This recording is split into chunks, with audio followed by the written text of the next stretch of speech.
নমস্কার বন্ধুরা, আশা করি আপনারা সকলেই খুব ভালো আছেন, সুস্থ আছেন। আমার আজকের রেসিপি হলো নতুন এক ধরনের এগ রোল। এই রেসিপি আমি কিভাবে তৈরি করলাম সেটাই আপনাদের সঙ্গে শেয়ার করছি। প্রথমেই নিয়ে নিয়েছি 2 কাপ পরিমাণে ময়দা আর নিয়ে নিয়েছি 4টে ডিম।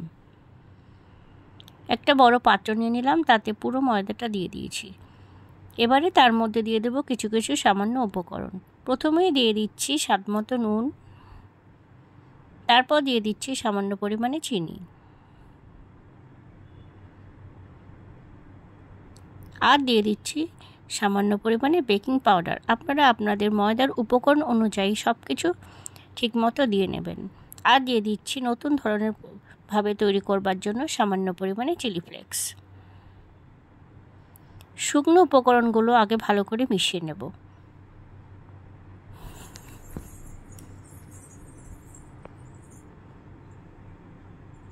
আমার এই নতুন ধরনের এগ রোলের রেসিপি আপনারা অবশ্যই পুরোপুরি ফলো করুন, তাহলেই বুঝতে পারবেন এর স্বাদ একটু হলেও অন্যরকম হবে আর নতুনত্ব তৈরি হবে।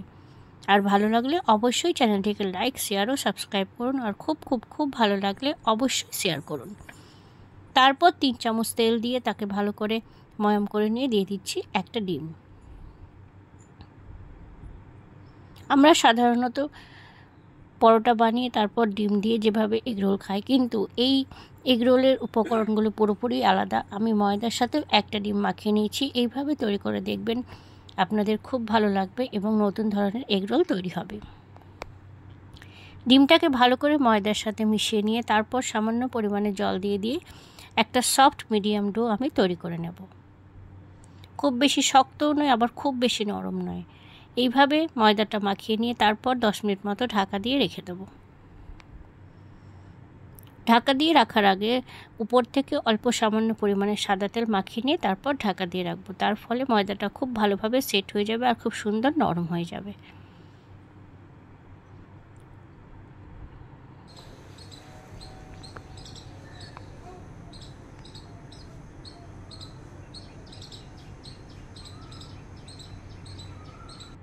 দশ মিনিট হয়ে গেলে আমি ঢাকাটা খুলে নিলাম। তারপর ময়দাটা আরও একটু 2 মিনিট মতো হাতের সাহায্যে ভালো করে মাখিয়ে নেব। তারপর তার থেকে পরিমাণ অনুযায়ী লেচি কেটে নেব। আমি 2 কাপ ময়দা থেকে 3টে লেচি কেটে নিলাম। আমি একটু বড় বড় আকারের এগুলো তৈরি করব বলে আমি একটু বড়ভাবে লেচি তৈরি করে নিচ্ছি। আপনারা আপনাদের সাইজ অনুযায়ী লেচিগুলো কেটে নেবেন। তারপর তার থেকে একটা লেচি নিয়ে সামান্য ময়দা ছড়িয়ে পাতলা করে বেলে নেব। প্রথম বেলাটা অবশ্যই খুব পাতলা করে বেলতে হবে, তাহলেই এগরোলটা খুব ভালোভাবে তৈরি হবে। পাতলা করে বেলে নেবার পর 1 চামচ মতো সাদা তেল দিয়ে আমি হাতের সাহায্যে ভালো করে চারিদিকে মাখিয়ে নিলাম। তারপর উপর থেকে শুকনো ময়দা ছড়িয়ে দিয়ে আমি কেটে নিয়ে রোল করে লেচিটা তৈরি করে নেব।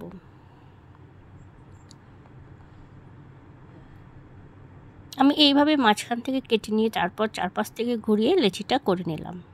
আপনারা আপনাদের পছন্দ মতো অন্যরকমভাবেও লেচিটা তৈরি করে নিতে পারবেন, যেহেতু এইভাবে অনেক রকমভাবেই লেচি তৈরি করা যায়। তারপর সোজা থেকে মাথা থেকে নিচের দিকে বসিয়ে দিয়ে আমি এইভাবে একে একে সবকটা লেচি তৈরি করে নিলাম।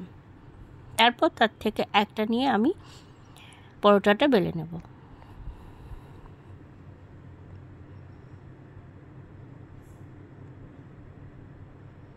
এবারে খুব আলতো হাতে ময়দাটা বেলে নিতে হবে, যাতে ভাঁজটা নষ্ট না হয়ে যায়। তারপর সামান্য মোটাও নয়, আবার খুব বেশি পাতলাও নয়, এভাবে আমি রুটিটা বেলে নিলাম।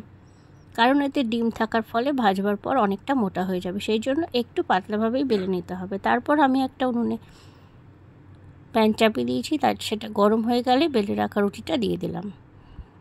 প্রথমে শুকনো 2 পিঠ উল্টে পাল্টে ভালো করে ভেজে নেব। তারপর তেল দিয়ে খুব সুন্দর লালচেভাবে পরোটাটা বানিয়ে নেব। আপনারা হয়তো এভাবেও বানিয়ে থাকেন বা অনেকে সাদাভাবেও পরোটাটা বানিয়ে থাকেন, কিন্তু এগ রোলের পরোটা যতটা লালচে করে ভাজা যাবে তাহলে ক্রিসপিনেস খুব ভালো আসবে আর খেতেও খুব ভালো লাগবে। আপনারা এইভাবে একবার অবশ্যই বাড়িতে তৈরি করবেন। শুধুমাত্র উপর থেকে ডিম দিয়ে নয়, ময়দাতেও ডিম দিলে এগ রোলের স্বাদ অনেকটাই ভালো আসে আর নতুনত্ব তৈরি হয়। আপনারা দেখে বুঝতেই পারছেন ওটা কত সুন্দরভাবে ফুলে উঠলো। আর আমি ভেজে নামিয়ে নিলাম। তারপর আমি একটা ডিম ফাটিয়ে নিয়েছি, সেটাতে সামান্য নুন আর একটু গোলমরিচের গুঁড়ো দিয়ে ভালো করে গুলে নিয়েছি। সেটা পুরোটা আমি তাওয়াতে দিয়ে দিলাম। তারপর তার উপর থেকে রুটিটা চাপিয়ে দিলাম। আমি এইভাবে খুব সহজভাবে এগরোলটা ভাজা আপনাদের দেখিয়ে দিলাম। যাদের খুব অসুবিধা হয় আর যারা নতুন এগরোল তৈরি করবেন তারা খুব সহজেই এইভাবে এগরোলটা শিখে নিতে পারবেন আর ঘরেও তৈরি করে নিতে পারবেন। তারপর ভালো করে নিচটা ভেজে নিয়ে উল্টে দিয়ে ভালোভাবে আরও লালচে করে পরোটাটা ভেজে আমি একটা প্লেটে নামিয়ে নেব।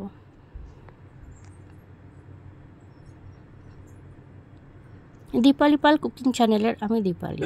আমার এই ছোট ছোট সাধারণ ভিডিওগুলো আপনাদের দেখবার জন্য অসংখ্য অসংখ্য ধন্যবাদ। আর এইভাবেই আমার চ্যানেলের পাশে থাকবার জন্য আপনাদের অসংখ্য অসংখ্য ধন্যবাদ। আপনারা অবশ্যই এই ভিডিওগুলো পুরোপুরি ফলো করুন আর আমার সাথে থাকুন আর আমাকে এগিয়ে যেতে সাহায্য করুন। তারপর এগরোলগুলো আমি এইভাবে একে একে দুটো বানিয়ে নিয়েছি। এবারে আমি কিছু উপকরণ দিয়ে এগরোলগুলো সাজিয়ে নিচ্ছি। আমি প্রথমে দিয়ে দিচ্ছি কিছুটা শসা কুচি, তারপর দিয়ে দিচ্ছি পেঁয়াজ কুচি আর দিয়ে দেবো কাঁচা লঙ্কা কুচি।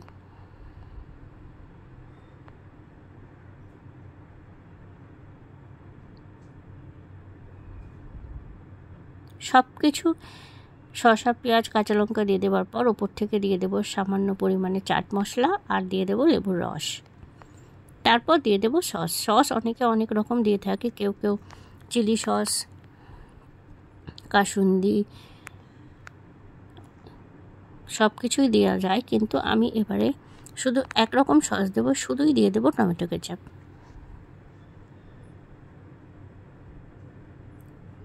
দেখুন আমি শুধুমাত্র টমেটো কেচাপ দিয়ে তারপর একটা কাগজের সাহায্যে রোলটাকে ভালো করে মুড়ে নেব।